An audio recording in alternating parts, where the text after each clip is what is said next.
Je sais que l'on m'accuse d'orgueil, peut-être de misanthropie, peut-être de démence. Ces accusations que je punirai le moment venu sont ridicules. Il est exact que je ne sors pas de ma maison, mais il est moins exact que les portes de celle-ci dont le nombre est infini sont ouvertes jour et nuit aux hommes et aussi aux bêtes. Entre qui veut. Il ne trouvera pas de vains ornements féminins ni l'étrange faste des palais, mais la tranquillité et la solitude. Il trouvera aussi une demeure comme il n'en existe aucune autre sur la surface de la terre. Ceux qui prétendent qu'il y en a une semblable en Égypte sont des menteurs. Jusqu'à mes calomniateurs reconnaissent qu'il n'y a pas un seul meuble dans la maison. Selon une autre fable grotesque, je serai moi Astérion un prisonnier. Dois-je répéter qu'aucune porte n'est fermée? Dois-je ajouter qu'il n'y a pas une seule serrure? Du reste, il m'est arrivé au crépuscule de sortir dans la rue. Si je suis rentré avant la nuit, c'est à cause de la peur qu'ont provoqué en moi les visages des gens de la foule. Visages sans relief ni couleur, comme la paume de la main. Le soleil était déjà couché, mais le gémissement abandonné d'un enfant et les supplications stupides de la multitude m'avertirent que j'étais reconnu. Les gens priaient, fuyaient, s'agenouillaient. Certains montaient sur le perron du temple des haches. D'autres ramassaient les pierres. L'un des passants, je crois, se cacha dans la mer. Ce n'est pas pour rien que ma mère est une reine. Je ne peux pas être confondu avec le vulgaire comme ma modestie le désire. Je suis unique, c'est un fait. Ce qu'un homme peut communiquer à d'autres hommes ne m'intéresse pas. Comme le philosophe, je pense que l'art d'écrire ne peut rien transmettre. Tout détail important et banal n'a pas place dans mon esprit, lequel est à la mesure du grand. Jamais je n'ai retenu la différence entre une lettre et une autre.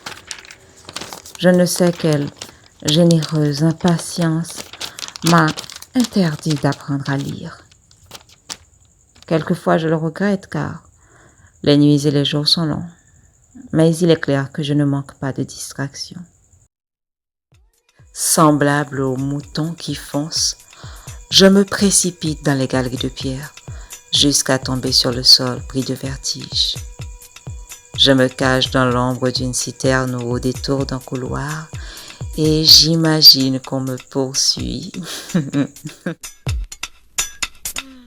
Il est des terrasses d'où je me laisse tomber jusqu'à en rester ensanglanté. À toute heure, je joue à être endormi, fermant les yeux et respirant puissamment.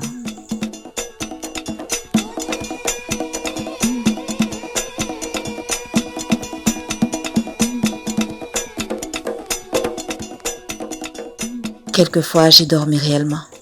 Parfois, la couleur du jour était changée quand j'ai ouvert les yeux. Mais de temps de jeu, je préfère le jeu de l'autre Astérion. Je me figure qu'il vient me rendre visite et que je lui montre la demeure.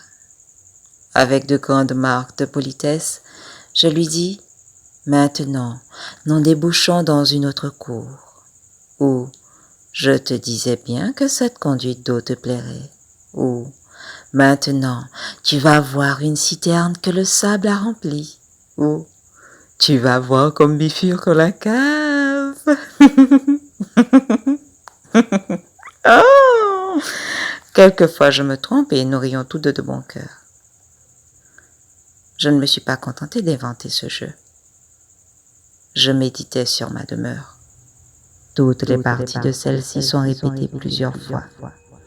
Chaque endroit est un autre endroit. Il n'y a pas un puits, une cour, un abreuvoir, une mangeoire. les mangeoires, les abreuvoirs, les cours, les puissants 14 sont en nombre infini. La demeure à l'échelle du monde, ou plutôt elle est le monde. Cependant, à force de lasser les cours avec un puits et les galeries poussiéreuses de pierres grises, je me suis risqué dans la rue. J'ai vu le temple des haches et la mer. Ceci, je ne l'ai pas compris jusqu'à ce qu'une vision nocturne me révèle que les mers et les temples sont aussi 14, sont en nombre infini. Tout est plusieurs fois, 14 fois.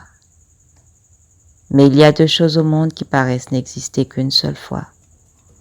Là-haut, le soleil enchaîné, et ici-bas, Astérion. Peut-être ai-je créé les étoiles, le soleil et l'immense demeure. Mais je ne m'en souviens plus. Tous les 9 ans, 9 êtres humains pénètrent dans la maison pour que je les délivre de toute souffrance. J'entends leurs pas et leurs voix au fond des galeries de pierre et je cours joyeusement à leur rencontre. Ils tombent l'un après l'autre sans même que mes mains soient tachées de sang. Ils restent où ils sont tombés et leurs cadavres m'aident à distinguer des autres telle ou telle galerie. J'ignore qui ils sont. Mais je sais que l'un d'eux, au moment de mourir, annonça qu'un jour viendrait mon Rédempteur.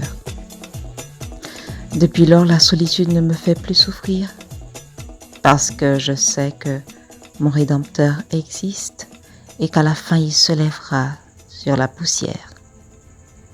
Si je pouvais entendre toutes les rumeurs du monde, je percevrais le bruit de ses pas.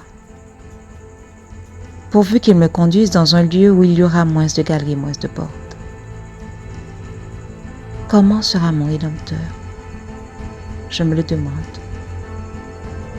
Sera-t-il un taureau ou un homme? Sera-t-il un taureau à tête d'homme? Ou sera-t-il comme moi?